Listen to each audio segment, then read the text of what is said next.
Chapter 2 યોગ મુદ્રા. આશ્રમ શાળાઓને જ પોતાની પ્રયોગશાળા બનાવી વિજ્ઞાનના સાધનો વિના આપણા ઋષિમુનિઓ અને મહાપુરુષોએ જાતે જ અનુભવ કરીને પોતાના અનુભવના અર્ક રૂપે આપણને અનેક પ્રકારની જીવનોપયોગી વિદ્યા આપી છે. યોગ વિદ્યા તે પૈકીની એક છે. યોગની સાધના, આરાધના અને ઉપાસનામાંથી જ જેનો જન્મ થયો છે તે યોગ મુદ્રા એક વિજ્ઞાન છે અને શાસ્ત્ર પણ છે. યોગ મુદ્રાઓનો આરંભ ક્યારે થયો તેનો ઇતિહાસ મળતો નથી. ભારતમાં આજનું વિજ્ઞાન આટલું વિકસ્યું ન હતું તે પહેલાં એટલે કે વેદકાળથી આ મુદ્રાશાસ્ત્ર પ્રચલિત છે.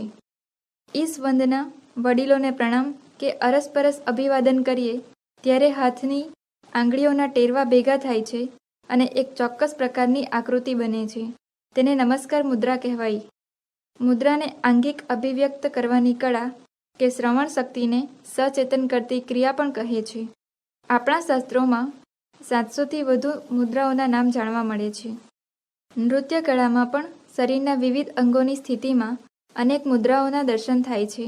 દેવી દેવતાઓએ કે મહાપુરુષોના ચિત્રો અને મૂર્તિઓમાં પણ વિવિધ મુદ્રાઓ સ્પષ્ટ રીતે જોવા મળે છે.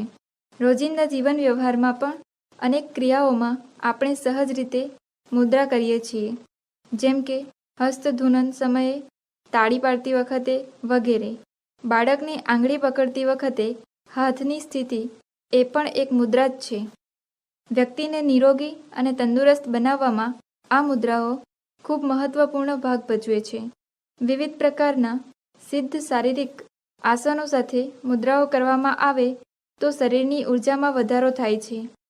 એટલે જ શાસ્ત્રોમાં કહેવાયું છે કે નાસ્તિ મુદ્રા સમમ સિદ્ધિ ક્ષિતિ મંડલે, અર્થાત સફળતા એટલે કે સિદ્ધિ માટે મુદ્રા સમાન કોઈ ક્રિયા નથી. આપણા હાથની આંગળીઓમાંથી એક વિશેષ પ્રકારની વિદ્યુત ઉર્જા નિરંતર નીકળે છે. આંગળીઓને જુદી જુદી રીતે જોડી રાખવાથી આ ઉર્જાના તરંગો તદનુસાર પ્રવાહિત થાય છે અને તેનો પ્રભાવ શરીરની અંતઃસ્ત્રાવી ગ્રંથિઓ પર પડે છે, જે આપણા શરીરના પંચમહાભૂત એટલે કે પૃથ્વી, જળ, અગ્નિ, વાયુ, આકાશ અને આપણી પ્રકૃતિના ત્રિદોષ એટલે કે વાત, પિત્ત, કફ ને સંતુલિત કરે છે.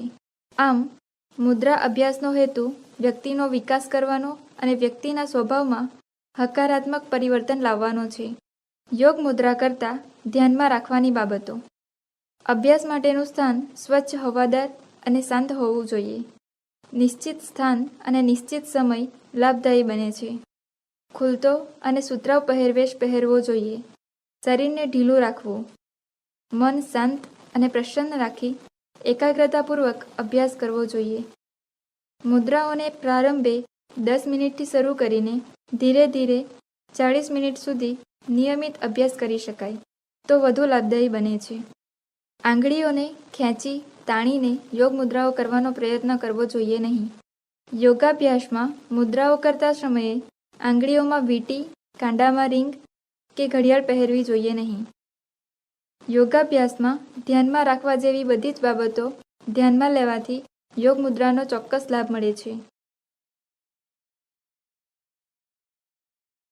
કેટલીક ઉપયોગી મુદ્રાઓ. 1. જ્ઞાન મુદ્રા. સ્થિતિ. 1. પદ્માસન, વજ્રાસન કે પછી સુખાસનમાં શાંતિથી બેસી જાઓ. 2.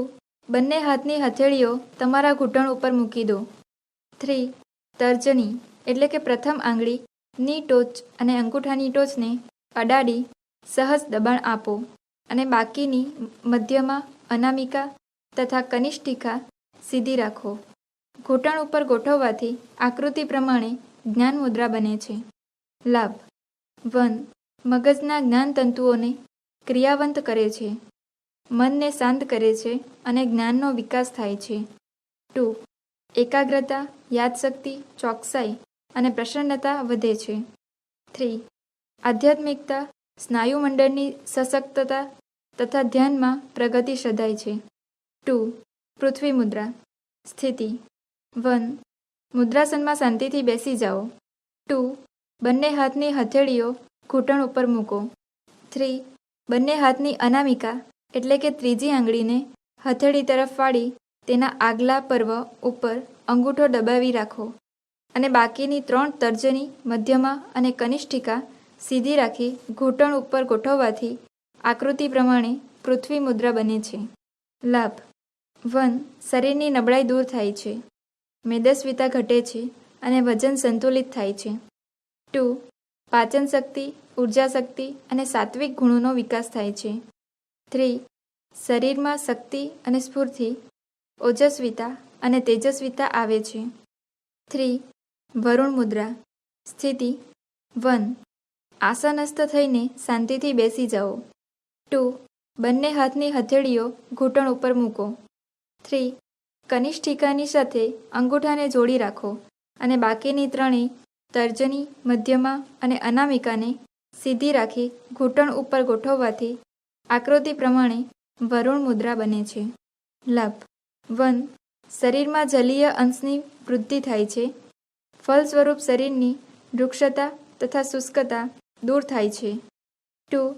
શરીર સ્નિગ્ધ આદ્ર બનતા ત્વચા સુંદર અને સુવાળી બને છે. 3. શરીરમાં જળ તત્વની ખામીથી થતા રોગો મટે છે. ગરમીના દર્દોમાં રાહત થાય છે. 4. શૂન્ય મુદ્રા. સ્થિતિ 1. સિદ્ધ આસનમાં શાંતિથી બેસી જાઓ. 2. બંને હાથની હથેળીઓ ઘૂંટણ ઉપર મૂકો. 3. બંને હાથની મધ્યમાને અંગૂઠાના મૂળ ઉપર રાખી તેના ઉપર અંગૂઠો મૂકી દબાવી રાખો અને બાકીની 3 તર્જની, અનામિકા અને કનિષ્ઠિકા સીધી રાખી ઘૂંટણ ઉપર ગોઠવવાથી આકૃતિ પ્રમાણે શૂન્ય મુદ્રા બને છે. લાભ 1. શરીરની ઉર્જામાં વધારો થાય છે, જેથી શરીર સ્ફૂર્તિલું બને છે. 2. પાચન શક્તિ વધે છે અને મેદસ્વીતા ઘટે છે. શરીરમાં ઠંડીનું પ્રમાણ ઘટવાથી વાયુ દોષમાંથી મુક્તિ મળે છે. 3. રુધિરમાં કોલેસ્ટ્રોલ તત્વ ઘટે છે. લીવરના રોગોમાં રાહત થાય છે. 5. હૃદય મુદ્રા.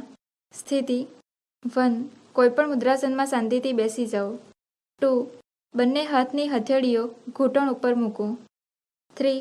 અંગૂઠાની સાથે મધ્યમા અને અનામિકાને ભેગી કરો તથા તર્જનીને અંગૂઠાના મૂળમાં વાળી બાકીની કનિષ્ઠિકાને સીધી ગોઠણ પર ગોઠવવાથી આકૃતિ પ્રમાણે હૃદય મુદ્રા બને છે. લાભ. હૃદયને ક્રિયાવાન અને ક્ષમતાવાન બનાવે છે. 2. અસ્થમા જેવા હઠીલા રોગોમાં ઘણી ઉપયોગી છે. 3. હૃદય, છાતી અને રક્ત સંબંધી રોગમાં ખૂબ મોટી રાહત મળે છે.